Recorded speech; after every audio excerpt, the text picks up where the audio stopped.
Hello and welcome. I'm Ellie Richardson and you are watching the World Report on NewsX World. Let's take a look at some of the top headlines of this hour. Iran offers to help facilitate dialogue between Afghanistan and Pakistan after Islamabad declares open war on the Taliban and launches airstrikes on Kabul following border clashes. Foreign Minister Abbas Aragchi says Tehran stands ready to assist talks to reduce tensions and promote cooperation between the two neighbours. Hillary Clinton tells a congressional panel she has no knowledge of Jeffrey Epstein's crimes and calls for President Donald Trump to testify under oath about his past association with the financier. She testifies behind closed doors as Bill Clinton prepares to appear after both agreed to comply with the subpoena from the Epstein investigation while denying all wrongdoing. The United States and Iran make progress in talks over Tehran's nuclear program, Oman says, but end hours of negotiations without a breakthrough amid a massive US military buildup and threat of possible strikes. Mediator Oman confirms both sides will resume discussions after capital-level consultations, with technical talks set for next week in Vienna, following meetings in Switzerland. Ukrainian and US officials meet in Geneva for post-war reconstruction talks despite a deadlock with Russia, as Kyiv seeks to finalise key settlement details at a trilateral meeting next month. Top negotiator Rustem Umerov says participants speak with President Volodymyr Zelensky after the session, which follows a night of Russian attacks on Ukrainian infrastructure. Netflix says it will not raise its takeover offer for Warner Bros. Discovery, effectively ceding the media giant to a rival bid from Paramount Skydance. The streaming company says the deal is no longer financially attractive after Warner Bros. Discovery's board declares Paramount Skydance's proposal superior under its existing merger terms. A US official says at least 2 Americans are on a speedboat fired upon a Cuba's coast guard, leaving one dead and another injured off the island's northern coast. 4 people were killed and 11 wounded after the incident, with officials saying others on board include a US visa holder and a possible legal permanent resident. Denmark will hold a parliamentary election on March the 24th, Prime Minister Mette Frederiksen announces, amid a surge in support over her stance against US pressure on Greenland. Frederiksen has rallied European leaders against President Donald Trump's renewed interest in annexing the Arctic island, with polls suggesting the dispute boosts her popularity despite domestic costs of living concerns.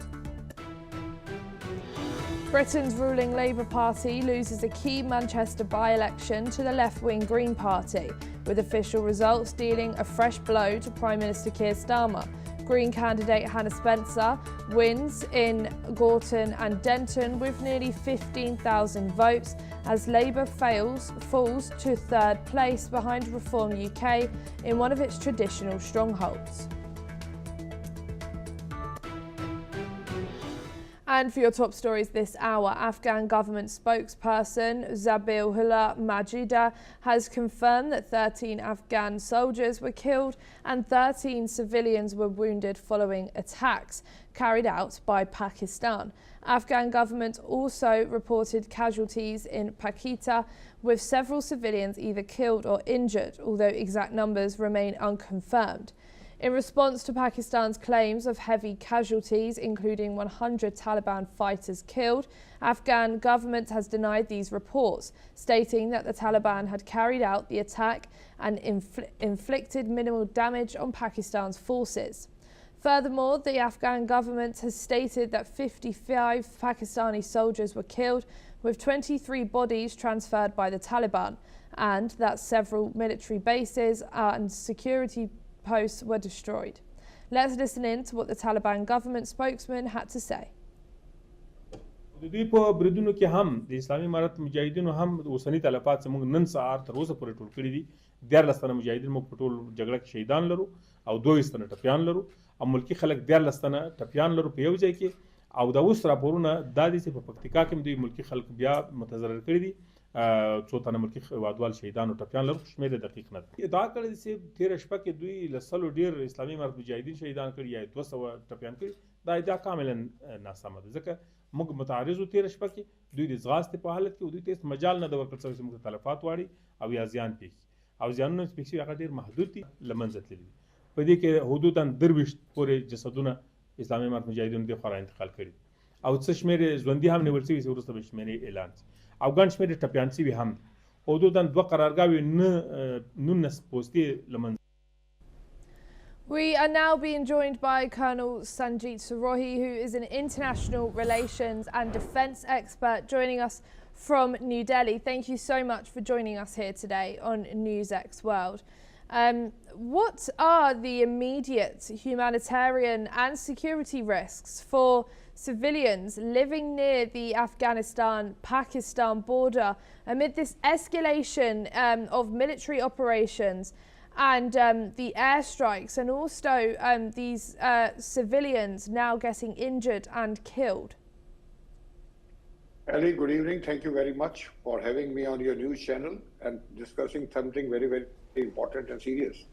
And Pakistan and Afghanistan have gone into a war with each other. Pakistan carried out airstrike last night on Kabul, Kandahar and Paktika provinces, killing civilians, as well as they are claiming that they have killed about 133. Now the figures have also increased. On the other hand, Afghanistan says that the 55 soldiers of Pakistani were killed, 19 posts were destroyed, and civilians also killed. So as far as the humanitarian this thing is concerned, whenever the fighting takes place on the border area, where also inhabited by the people, the collateral damage take place, especially when you are carrying out air strike. And because you are not, those strikes are not very precision-wise, so the collateral damage take place. The same thing is happening in other places also. If you see at Torgam border crossing, which is the main crossing between the Afghanistan and Pakistan, there also the firing is going on, and in that cross-firing, a lot of civilians have been killed and a lot of men injured. So I think this casualties as far as the civilians are concerned is increasing, and this is a serious issue. When the army of both sides are fighting, the civilians are unnecessarily being killed, so it is a serious issue. And I think the other countries must intervene and try to stop this war between the two countries. Ellie. And in light of Afghanistan's claims that it struck Pakistani bases in retaliation, how could such reciprocal strikes impact efforts towards de-escalation and diplomatic dialogues? Look, this is not only that Afghanistan is claiming that they have destroyed, even Pakistanis are claiming that they have killed so many Taliban fighters. So the claims are from the both sides, but I think it is mostly a propaganda warfare where they are trying to escalate the figures to impress their people and for their domestic consumption. The casualties from both sides may not be that high, but yes, the firing is going on, and if they don't stop this firing and they don't come to ceasefire in next 48 hours, the things may get worse, and that is the big concern for all the countries, including Iran, where Iran has offered to mediate between Pakistan and Afghanistan, because the area is already unstable because of the American presence there and the chances of war between Iran and America, and then the Afghanistan and Pakistan. So the complete belt, if you see the geographical area, is under a lot of tension and a lot of instability in that area. That is not good for anyone. Even India has to be prepared to make sure that these things, they don't spill over to India. Ellie. Thank you so much, Sanjeet Sorohi, for joining us here today on NewsX World. China has expressed deep concern over the escalating conflict between Pakistan and Afghanistan and has conveyed its sadness over the growing number of casualties. The Chinese government has reiterated its support for combating all forms of terrorism, urging both sides to exercise restraint and resolve their disputes through dialogue and negotiation. Furthermore, China emphasized the urgent need for ceasefire to prevent further bloodshed and suffering. In response to the ongoing crisis, China has been actively mediating between the two nations and remains committed to playing a constructive role in de-escalating tensions and improving relations. The International Atomic Energy Agency has issued an urgent call for immediate verification activities in Iran, stressing that the country has not provided access to its enrichment facilities since their declaration in June. According to the IAEA's latest report, Iran's enriched uranium stock could potentially be used for nuclear weapons production, with about 125 kg of uranium enriched to 20% and 60% purity, which is the amount needed to theoretically produce a nuclear bomb. The stock includes uranium at the Isfahan enrichment facility, where regular vehicular activity has been detected. However, Iran has not provided any updates or access to this facility, raising concerns regarding nuclear proliferation. The IAEA has also stated that it is unable to verify the exact location or size of Iran's enriched uranium stock due to lack of cooperation, and this remains a critical issue for global security. We are now being joined by Raymond Vickery, who's a former US of Commerce, and joining us from Washington, D.C. Thank you so much for joining us here today on NewsX World. As we know, that US and Iran are having these ongoing talks about Iran's nuclear developments, and how the US has straight up said, no, our talks are going to end with to make sure that you don't have any nuclear power. How do you think the US is going to interpret this, that no one really knows how much enriched uranium they have, and if they have as much as what people think there is, then it could be dangerous? Well, thanks very much, Ellie, for allowing me to comment on this morning. You know, in order to wage peace, just like you wage war, you have to have a strategy, you have to have partners, and you have to have principles. And nowhere is this more important than dealing with the existential problem of nuclear weapons. Most people don't realize that the nuclear weapons of today are 10 to 100 times more powerful than those that were dropped on Japan at the end of World War II. So this is not a question just of a transaction, the way President Trump seems to see it, where two leaders can make a deal and presumably he comes out on top. I think the good news from the U.S. side is that no war with Iran has commenced at this time. The meeting in Geneva yesterday closed with an agreement to meet again in a week. So presumably war will not start, at least within that time frame. And within the administration in Washington, there really is a split in terms of what the United States should do. The Vice President has, J.D. Vance, has said that the involvement of the United States in a continuing war with Iran is not in the national interest. You've heard the kinds of threats made by President Trump himself, sort of a my way or the highway. We can do it the easy way, or we can do it the hard way, meaning war. And so there is a split, and the Iranians have said, listen, you ought to get straight as to what your own approach is before you think about attacking us. Nevertheless, it's a very, very serious situation.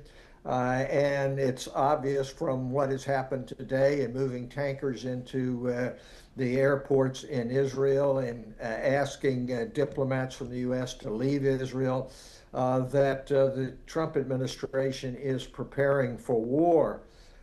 We need to get back to what we were doing in 2015. As you may recall, There was an agreement between the United States and Iran at that time.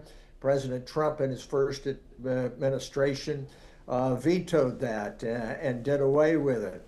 It's a good sign that the IAEA, the International Atomic Energy Agency of the United Nations, the international watchdog, is getting involved, because that gets back to the principles I started with, that you have to have partners in order to meet such a serious situation. It's not the case that you can conduct it like a real estate transaction, as President Trump has been used to doing, and having it one off. Nevertheless, that having been said, it seems to me that the real danger here is spiraling out of control.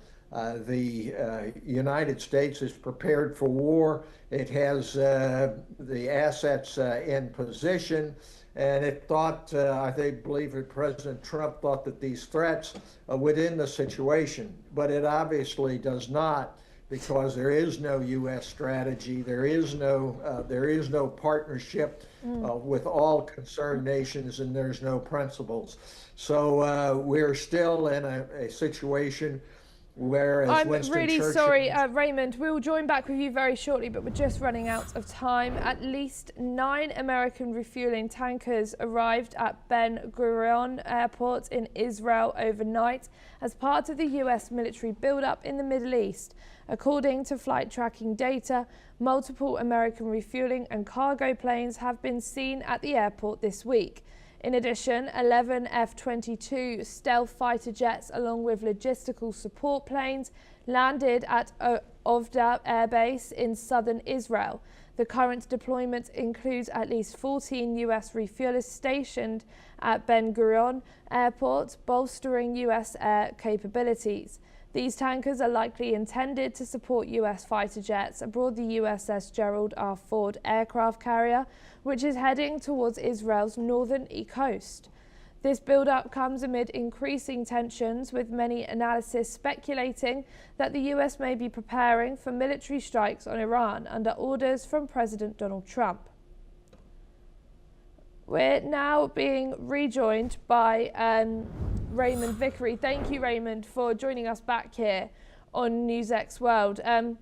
What strategic message is the deployment of US air refueling tankers and F-22s in and around Israel sending about American military priorities in the Middle East right now? Well, the message which is being sent is that it is the Trump transactional my way or the highway, thinking he can come in with one fell swoop and bomb and end a conflict. This is not in the cards. The buildup which you have cited comes on top of moving 2 carriers to the area, having numerous military assets moved to the Eastern Mediterranean. So this is all of a piece, but it is not the way in which to wage a long-term solution to the problem. And we have to get back to the kinds of negotiation we had for the agreement in 2015. And what does this mean for Iran? How do you think they're going to take this? Well, Iran right now is very much concerned with the existing government staying in power. They have internal problems. They've killed thousands of protesters. They're on a knife edge in terms of the domestic situation. Nevertheless, they cannot back down from the against the threats that have been made by President Trump. So the idea that they're going to be intimidated into making a deal is not correct. They had rather, because that will probably mean that the president government and regime change would take place, which of course at this point is their major concern. So along with the story that you just had about unrest between Afghanistan and Pakistan, the problems in terms of oil supply through the Straits of Hormuz, this is an extremely situation. Nevertheless, it's been put off, and as Churchill used to say, jaw is better than war, and that's where we are right now. Thank you, Raymond. Don't go too far, as we'll join back with you very soon. Israeli airstrikes in Gaza have killed at least 5 people on Friday, continuing the violence despite a US-brokered ceasefire between Israel and Hamas. Gaza's Civil Defense Agency reported 2 deaths from an airstrike in central Gaza early Friday morning, and a drone strike on southern Gaza later killed 3 and injured several others. The violence is a stark contrast to the ceasefire agreement that entered its second phase last month, where Israeli troops withdrew to positions behind a yellow line while maintaining control over half of Gaza. The Israeli military stated that it struck Hamas members in southern Gaza's Rafah area in response to a ceasefire violation, claiming it had eliminated several terrorists. Gaza's health ministry reported at least 618 Palestinian casualties since the truce began. We're now being rejoined by Raymond Vickery. Thank you for rejoining us here today on NewsX World. How should the international community balance reports from Gaza's civil defense and health authorities with limited independent access to verify incident details on the ground? And also, how do you also think the international community is going to take this, that we know that they just went into phase 2 of their ceasefire and now it's still ongoing? Yes, thanks for allowing me to comment on this. It seems to me that this latest killing shows that the Trump administration and President Trump's claim to have solved the problem in Gaza, along, he says, with 7 other such conflicts, is really not accurate. You don't solve these matters by a simple single transaction. It takes an ongoing strategy, partners, and principles to do it, none of which are present in regard to Gaza. You can see that the distraction, if you will, in regard to Iran, takes the focus off of an ongoing problem like Gaza. So you cannot simply move from one transaction to another. You have to have some concerted approach to it. So it's up to other great democracies like India, like in Western Europe, Japan, and Canada, Australia, to try to step in and provide some semblance of international order, principles, and rule of law to be able to resolve these problems. The idea that they're going to be resolved simply by threats is not correct. It has not happened in Gaza. You still have terrible suffering there, and you have killings going on. So to open up then a war with Iran, not have resolved the one in Ukraine, is absolutely existentially of concern to the international community. And others are going to have to step up in order to be able to rein in this transactional approach of the Trump administration, where you don't really solve a problem, but you claim victory and then you move on to something else, which becomes more difficult and exacerbated, as in Iran. Thank you so much, Raymond, for joining us here today on NewsX World. It's a pleasure speaking with you. China's military announced on Friday that it conducted a routine patrol in the South China Sea from February the 23rd to February the 26th. The Southern Theater Command accused the Philippines of disturbing regional peace and stability by organizing joint patrols with countries outside the region. China's spokesperson Zhai Zichen stated that the military will resolutely safeguard China's territorial sovereignty and maritime rights and interests. This comes as the navies of the Philippines, the US and Japan train together in the South China Sea to enhance military operation. In a crucial hearing, prosecutors have accused former Philippine President Rodrigo Duterte of killing thousands during his infamous war on drugs. The charges, which include 3 counts of crimes against humanity, stem from his time as mayor of Davao City and later as president. Prosecutors presented 76 cases of alleged murder, claiming they represent only a fraction of the thousands killed. Duterte's defense team countered, arguing that the charges were based on hearsay, with his lawyer claiming Duterte had murdered no one. The judges will now deliberate and have up to 60 days to decide whether the charges proceed to trial. Let's listen to what the ICC prosecutor, Julian Nichols, had to say. Back to Mr. Duterte, he's proud of his killings. He wants to be remembered for them. Decades of murdering his own people, murdering the children of the Philippines, and he claims that he did it all for his country. He doesn't deny it. He says, as I said early on, it's a necessary evil. It's for the greater good. Doesn't matter how many kids I have to kill. I'll clean up the Philippines. The facts can't be denied by these sprinklings. He ran a death squad in Davao that he created. He ran it for over 20 years before he became president. His promise was to kill thousands, and he did. That's all we have time for. Keep watching NewsX World for more news updates from around the world.